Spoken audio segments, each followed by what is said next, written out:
that, God. He said in the next verse that thine ears shall hear a word behind thee saying, this is the way, walk ye in it. And when are you going to hear it? You're going to hear it when you turn to the right hand. And when you turn to the left hand, there's going to be a voice from heaven saying, that's not the way. Don't you go to the right. Don't you go to the left. This is the way. I don't know about you, but I'm glad I've got truth. I'm glad truth is absolute. I'm glad God's not some fairy tale and we can just make up as we go along. But He's real, and I can feel Him, and He can change my world. The disciples asked Jesus one day, Jesus, teach us how to pray. We want to know, how do we pray? And the religious world has so butchered this statement. Jesus said, pray this way. Our Father which art in heaven, hallowed be thy name.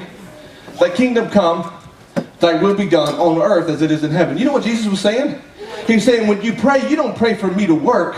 You pray that you will allow me to work through you.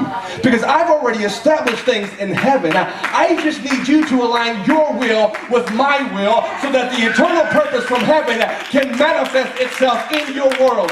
That's how you pray. And so when you get down to pray, you don't get down and plead for God to move.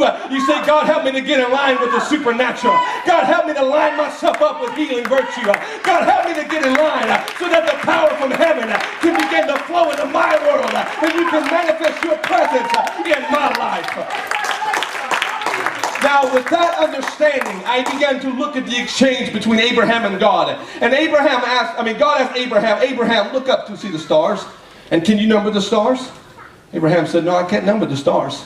He said, okay, that's how your seed's going to be. Then he said, Abraham, look to the sand.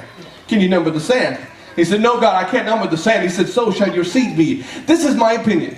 This is what I think God was doing. Abraham, look up. The stars are a representation of deity. Now look down. The sand is a reference to humanity.